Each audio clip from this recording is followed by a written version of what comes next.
Yo, what up everybody, this is RBT coming at you with my college football recap for week 4, and I'm sorry I don't have on a shirt. I just don't feel like putting one on, so to avoid anybody like complaining, I'm gonna wear this blanket over me so you people can't cry.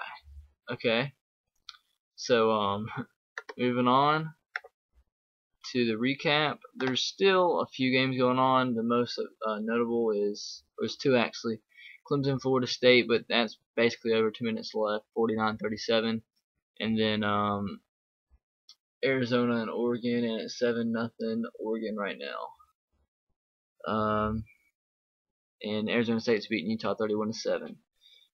Moving on, Kansas State beat Oklahoma 24-19. I predicted this game. Colin Klein had a big game, led Kansas to victory, even though turnovers is what really was the main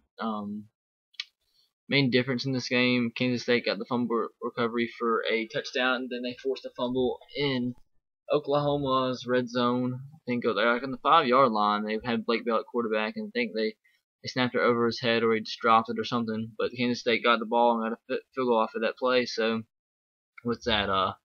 That's 10 points over turnovers off of turnovers, and they won by 5. So that's basically the difference in the game right there. So they won 24-19, a big win by Kansas State. I had this predicted. I think I predicted this game to be 24-21, so I was really close. Florida beat Kentucky 38-0. Morgan Newton was absolutely terrible. That's why he's not the starting quarterback. That's why Maxwell Smith, who is actually pretty bad himself, starts over Morgan Newton. That showed why. Because Morgan Newton was absolutely terrible. And Florida won 38-0. It's hard not to score that many points when you have that many turnovers. That's stupid. Ohio State struggled with UAB 29-15. At one point it was like 21-15, like 5 or like 6-7 minutes left. UAB missed a field goal, and that would have brought the game into a field goal like lead, but they didn't execute. They missed a field goal. Even though I think the field goal's last was like his name was Ty Long or something. He was actually really good, but it is what it is. Ohio State avoids the upset and wins 29-15. It was a lot closer than 14 points. Virginia Tech beats Bowling Green 37-0. Coming off that loss last week against Pittsburgh. VTech did start out pretty slow, but Logan Thomas led them to victory 37-0. Defense played great. Wisconsin avoids an upset in against UTEP 37-26. UTEP has played two highly touted teams, Wisconsin and Oklahoma, pretty close this year. I think Oklahoma only beat them by a touchdown or two, much like Wisconsin did. But Monty Ball did get hurt in this game, so that's something to look out for. I don't know how serious it is, but I know he did come out of the game. But UTEP was winning this game like 6-2. I think UTEP scored a touchdown, and then Wisconsin blocked the field goal and brought it back for 2 points in the 2-point conversion. Well, it counted for a 2-point conversion. It was 6-2, and then they scored 21 points in the second quarter. And then UTEP did outscore Wisconsin by 3 in the second half, but it was too much. The second quarter killed UTEP. West Virginia struggled for the first time really this season. They beat Maryland 31-21. Geno Smith didn't look that bad. He did probably have the worst game of the season, but he's been playing insane, so that's not saying too much of a bad thing. Devon Austin had a really big game, had over 170 receiving yards. Maryland is getting better. I mean, they are 2-2, but nobody expected them to be good this year, and then they lose their starting quarterback, C.J. Brown, to injury before the season, and freshman Perry Hills has to step in, and they looked absolutely terrible first game against William and Mary. But ever since then, their offense has looked a lot better. So credit to Maryland and credit to them for doing good, or not necessarily doing good, but being productive with not much to work with. So Central Michigan beat Iowa 32-31. I made a separate video on this. Don't know why I did that, but I just did. They won 32-31. Central Michigan's kicker had to kick like a 40-something yard field goal to win this game. So much stuff had to go Central Michigan's way. They scored with like 2 minutes left, and they had to try to go for a 2-point conversion and didn't get it. And which is good they didn't get it, because they got the onside kick on the second try, because the first try was like a delay a game, and they didn't get it, but then they got to do it again, and they got it, and they kicked that last field goal. So a lot of stuff went Iowa's way. Central Michigan's way. An Iowa player had a personal foul penalty which screwed him up, kind of like the guy on the Redskins against the Rams. So yeah, TCU beats Virginia 27-7. Virginia's offense is not great, to be kind. Pretty much anemic. So Casey Pahal had a pretty good game. Kind of similar to last week's game against Kansas. They won 20-6. Played good defense. Offense was average, and turnovers really helped them in this game. Ole Miss shut out Tulane 39-0. Good to see an SEC team doing good against a not so great opponent. Western Michigan upset Connecticut 30-24. Second straight year that UConn lost Western Michigan. Miami, Georgia Tech. Wow, this game was insane. Miami came out to a 19-0 lead in the first quarter. Oregon took a 10-0 lead.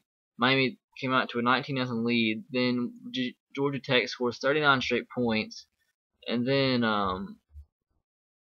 Miami has to score 20 straight points in the fourth quarter, third and fourth quarter, to tie the game up and win to overtime. The Georgia Tech didn't score, and then Miami just scored a touchdown and won 42-36. So people were kind of like saying they needed to fire. Al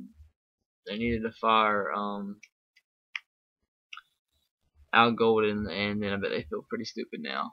Oregon State is actually legitimate this year. Their defense is really, really good. I'm so glad for Mike Riley, one of the most respected coaches in football. Glad to see him turning around Oregon State. They had a big upset win against Wisconsin week 1 or week 2, I think, and then they upset UCLA. So I think Oregon State might be ranked after this game. They held the running back for UCLA, which is crap. What's his name? Is it Franklin? Might be wrong. James. I don't think it's James Franklin. It's a Franklin. I know that. He's a really good running back. I think they held him to 45 yards. So Oregon State's defense is really good this year. Won in front of in the Rose Bowl at UCLA Stadium. So congrats to Oregon State, moving to 2-0. There might be a little dark horse there in the Pac-12. Who knows? Northwestern improves to 4-0 over South Dakota. They're basically leading the Big Ten right now. Them and Minnesota. I think Minnesota got the W. If that's the case, they're the 2 undefeated teams that are actually bowl eligible and conference championship eligible left in the Big Ten. Northwestern, like I said, 4-0, and probably maybe will be ranked after this game. Michigan State beat Eastern Michigan after struggling in the first half. They were losing 7-3 at the halftime, and Le'Veon Bell went absolutely off in that second half. I think he ended up with 36 carries, 55 yards, something like that, and they won 23-7. Without him, Michigan State would be absolutely terrible, but they have him, so it doesn't matter. Nebraska absolutely annihilates Idaho State 73-7. Rex Burkhead had a huge game. Penn State gets their second win of the season. I predicted against Penn State, but the 2 weeks I predicted against Penn State, they did win. So it is what it is. Penn State, congrats. This is probably the last win they're going to get this season because they move on to Big Ten play. So they won 24-13, and Matt McGloin had a big day. He set career highs just about in every single statistical category. So big game by Matt McGloin and big win for Penn State. Second of the year, probably the last, like I said. Kansas gets upset by Northern Illinois. Don't really know if you're going to call it an upset, but they lost 30-23. Things are bad in Kansas. I don't know if Charlie Weiss is the man for the job, but I do know what he does have is a quarterback set in stone for the next 3 years. He has Dane Chris for this year, next year, then the third year he has Jake Heaps, transfer from BYU. So he's stable at the quarterback position, so maybe one of those quarterbacks will end up being somewhat good, but it's not necessarily guaranteed. So Northern Illinois gets the win. South Carolina beats Missouri 31-10. Missouri's offense was absolutely shut down. Connor Shaw had a huge game. He had 20 straight completions. That's insane. He was 20-21, he threw an incompletion on his first pass and he didn't incomplete a pass after that. So that's definitely a statement for Connor Shaw, showing that he's trying to take the spot as one of the best quarterbacks in the SEC. And I'm not sure if he's there yet. I'm not sure if he's even top 5, but he did make improvements today, and he showed that he is for real. And I predicted Missouri to play this game a lot closer, but I did predict South Carolina to win, but I didn't know if it was going to be about 3 touchdowns. Colorado upsets Washington State. I checked this game in the third quarter and saw that Colorado was getting killed. That's not necessarily killed, but it was at least a 2-touchdown game. And then I was looking at Colorado's schedule, and I was like, oh, wow, Colorado's going to go undefeated. Or not undefeated, wow. They're going to go through the season winless. And next thing you know, they scored 21 points in the fourth quarter and beat Washington State 35-34. So a big win by Colorado, and it's a terrible loss for Mike Leach, because that would put him at 3-1 and maybe a chance to go to a bowl game his first year, but I don't know about that now. He always struggled with Colorado. When he was at Texas Tech, he always struggled with Colorado. It's just something about Colorado that's not good for Mike Leach. So South Florida gets upset by Ball State 27-31. I don't know what happened, but I do know that South Florida shouldn't be losing to Ball State. It said Snead catches late TD, so I guess Ball State scored a touchdown late. Oh yeah, I do know that Ball State was winning like 27-24 with a few minutes left, so Ball State must have drove and late in the game and got the last touchdown and won by 4 points, 31-27. Alabama annihilates Florida Atlantic 40-7. Our team was clicking on all cylinders, really. We allowed like 30 yards until the 5 minutes left in the fourth quarter. Then they put on our third stringers. That's where they scored that touchdown, which kind of sucks, because we'd have had 3 straight shutouts. But it is what it is. AJ had a big game. So did Eddie Lacy. He went over 100 yards. I think AJ McCarron went over 200 yards, 250 passing, something around there. But we won 47. USC kind of struggled with Cal. I predicted this, but they won 27-9. Matt Barkley had a not great game by any means. I think he threw 2 picks, only threw for about 190 yards. So he's not looking great as of late. So kind of looks like a bad decision now that he didn't leave, go to the NFL draft. LSU and Auburn. Auburn played LSU so much closer than anybody predicted, me included. LSU did win 21-10, but 12-10.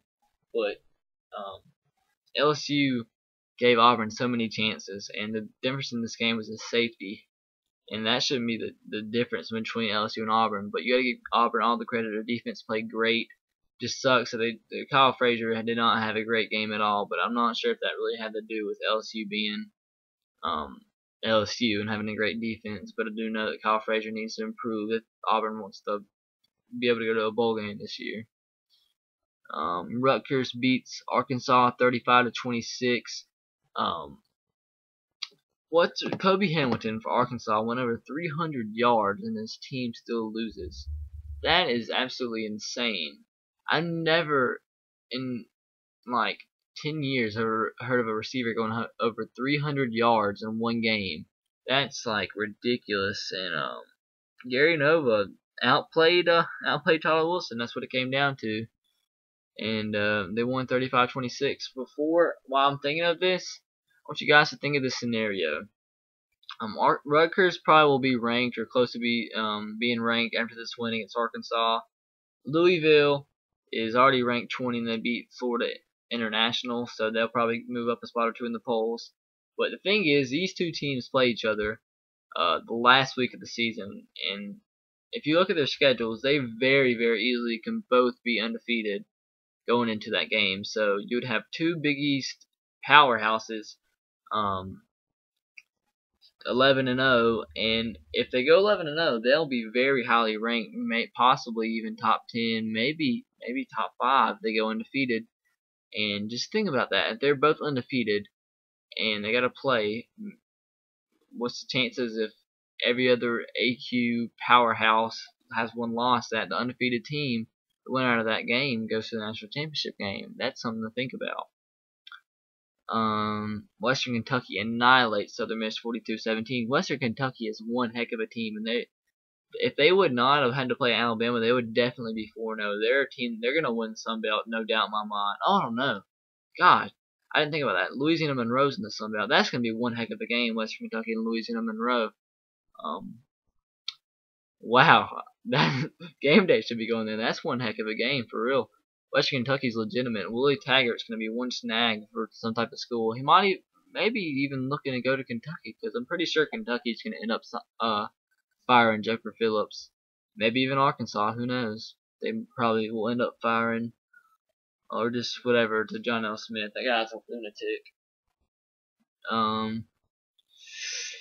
Mississippi State beats South Alabama, my local college, 30-10. Our team is just, our offense is terrible, but our defense is actually pretty good. I mean, giving up 30 points to a SEC school is not bad for a team that's been in football or had a football team for 5 years, 4 years. But we gotta have better quarterback play, better execution on offense for us to be able to actually contend with teams like Mississippi State. Louisville squeaks out a win over Florida International, 28-21. Teddy Bridgewater did have a big game. And one scary thing about Louisville is they have like 7 seniors total on their roster. So next year they'll be even better. And if, like I said, if they have a chance to actually go to a national championship game if they run the table, think about them next year. That'll be insane. Michigan loses to Notre Dame 13-6. That's kind of that's a lot lower score than the game than I thought it was gonna be. I thought it was gonna be more like a 21-24 type of game, but Notre Dame surprised me. Played a lot better defense, contained Denard Robinson a lot more than I thought he did. Denard Robinson played absolutely terrible. I think he threw 2 or 3, maybe even 4 picks. I know he threw multiple picks, but once again, Tommy Rees had to come into the game and provide an offensive spark. Everett Golson, I mean, he's a great quarterback, don't get me wrong, but he's just like, I don't know. He doesn't seem like he can take the big stage yet. I mean, and be productive. But I mean, it's getting them wins, and however you get wins is you should take it and just run with it. 13-6 win, and I'm glad for Notre Dame because I'm pulling for Manti Te'o after everything he's been through. So Tennessee survives a scare and beats Akron 47-26. They were tied at half, 23-23. But if they'd have lost to Akron, Derek Dooley he would no longer be the head coach of Tennessee. Georgia absolutely destroys Vanderbilt 48-3. Nothing to say there other than it was all Georgia all game. Minnesota improves to 4-0. So they're two, like I said, Minnesota and Northwestern both undefeated. They play each other in a few weeks, so that actually might be a game that actually shows you who's gonna win the leaders division in the Legends in the Big Ten with Wisconsin, Northwestern, Minnesota, and Ohio State that are all ineligible, and Penn State. But they won 17-10. And congrats to Minnesota. They've not had anything really to cheer about in the last few years, so they have a good chance. I mean, they need 2 wins to go to a bowl game, and it's been a really long time since they've been to a bowl game. So congrats to Minnesota for the W. Anything else to talk about? Yeah, Illinois lost to Louisiana Tech 52-24. Big Ten is absolutely atrocious this week. Big Ten was. If you would just took the results of today's game and compared to all the conferences, Big Ten would be under the Big East, honestly. Big Ten played absolutely terrible today, and I don't know why, but they did. If you're a Big Ten team, you shouldn't be losing to Louisiana Tech 52-24. No, you shouldn't be. And you probably already saw Boise State beat BYU on Thursday night 7-6 because BYU's coach is an idiot, went for 2 when he could have gotten it to overtime. And you could obviously tell that Boise State has no confidence in a kicker kicking from 30 yards. So you'd have been playing in overtime with a team that has to score a touchdown really to be able to score when you have a decent kicker yourself, and you don't want to go into that situation. That was really stupid on his move.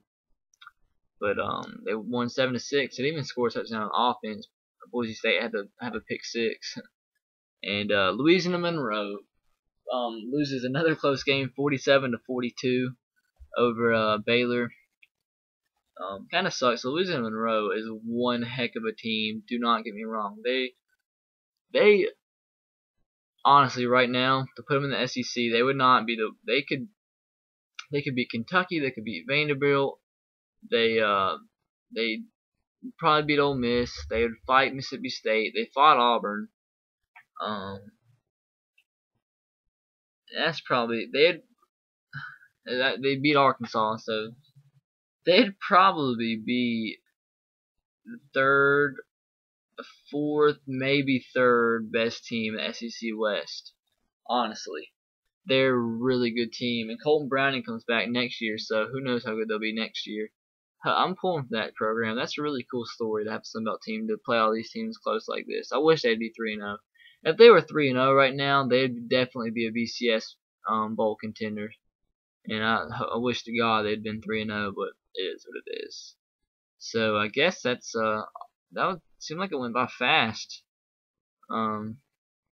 Yeah, Florida State and Clemson just went final 49-37. At least we know that Florida State's defense can be exposed, because if you want to be a top defense in the country, you can't be giving up 37 points a game, even if it's to Clemson with that high-powered offense. So that's been my Week 4 recap of college football. I'll see you guys later, and be sure to subscribe if you haven't already. And as always, roll tide, go Sox, and go Titans. I'll see you later.